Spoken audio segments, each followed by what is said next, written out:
Hi guys, and welcome back to another episode of Ecotech. So we're going to talk about recycling, but not just any recycling.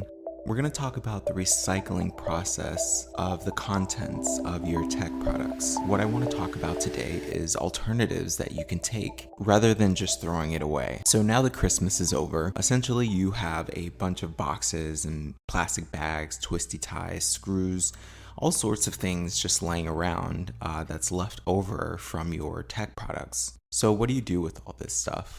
Well, some people might be hanging on to it for return purposes, which is, of course, a very smart consumer thing to do. But once you've decided that you want to keep this product, then you're faced with another situation. What do you actually do with the contents of the package? First, we're going to go back and talk about the actual purchase of your item, just to get you in the right mindset about how this all works. Alright, so once you actually make your purchase, you're not only responsible for the tech product that you just bought, you're also responsible for all the contents that come along with that. So yes, you did just get a really cool TV or a really cool game system, but you're also responsible for the cardboard box, the styrofoam, the plastic bag, the twisty ties, the screws.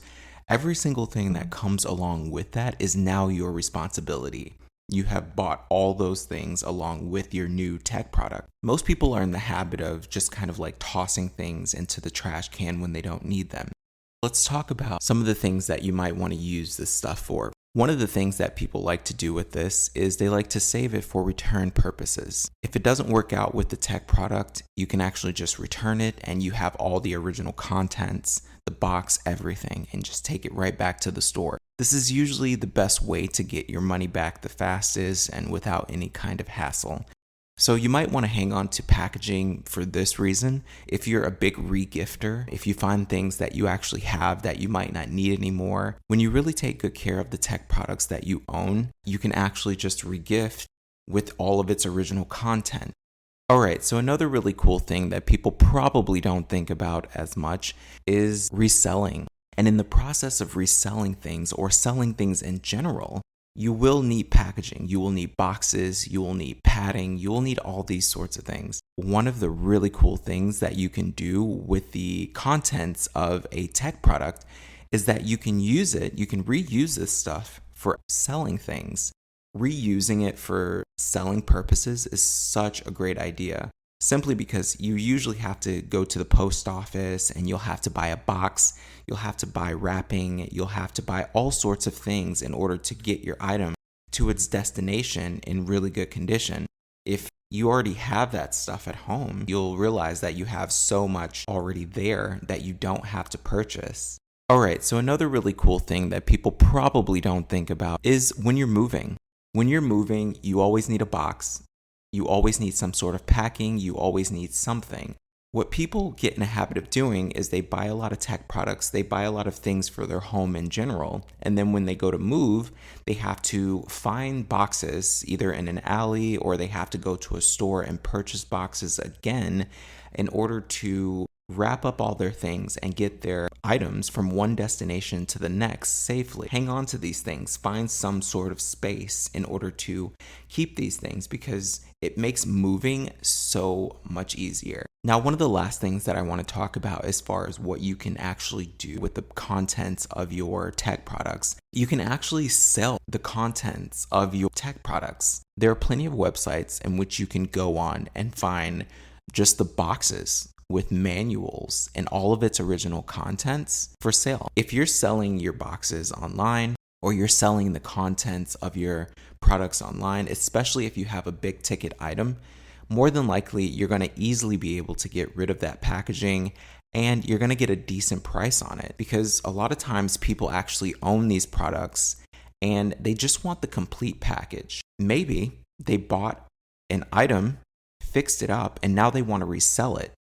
So they need a box, and what better way to have a box than to buy an original box? You have an original box, you don't need it anymore, you can sell it. And there's always people that are out there willing to buy these things. It's a very interesting way to go about it, but I think it's really cool as well because it's a way for you to unclutter your house with all these boxes that you might have just laying around that you've decided that you don't need or you don't want. So now I'm going to go into some of the pros of actually handling the contents of your tech products the right way. So one of the first ones is that it's just overall better for the environment.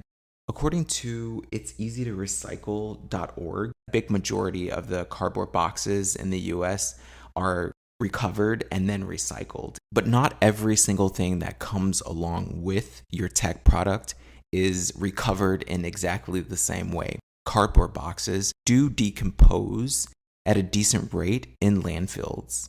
I also found on SEJ.org things like styrofoam actually don't decompose very well in the landfill. It can take well over 500 years for styrofoam to actually decompose in the landfill. Styrofoam comes in almost every single tech product simply because you want to protect its contents.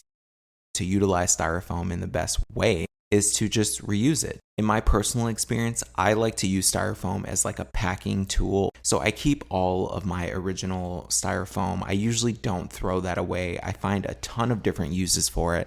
Another pro to handling the contents of your tech products well is that it can save you money. When you're reselling something, you need boxes, you need wrapping, you need all sorts of things. When you're moving, you need boxes, you need wrapping. This can save you money. You'll be surprised at how much money you actually save if you were to save all the contents of the tech products that you actually buy, no matter how small. You'd be amazed. You'll have a box whenever you need to ship anything. Another pro is that you can make money. Like I stated earlier, you can actually sell this stuff and people will actually buy it. Of course, present it in its best light. Take care of the actual contents of your tech products. And another pro, it gives you peace of mind to know that you're doing your part in reducing the amount of waste. You're doing your part in taking care of the environment. You're doing something, which is certainly better than doing nothing. What most people don't really take into consideration is that they also inherit the responsibility of the contents that come along with those tech products. Most people simply throw them away and they don't really think about what happens to those contents. I'm encouraging you today to actually start thinking about the contents and what you can do with them and how you can utilize and recycle and reuse those things so that you can impact the environment less. So this is part 1 of recycling the contents of your tech products. I will make another part, of course, because there's always so much more to go over. And of course, as always, I will do my best to add slightly more structure for those who absolutely need it. Just be smart. Do your best to recycle and take care of the environment. Consider reusing the things that come along with your tech products in a way that benefits you. So I don't want you to actually think too much about it. Remember, when you reuse something, that is a version of recycling. All right, so this has been another episode of Ecotech. I'll see you guys in the next one.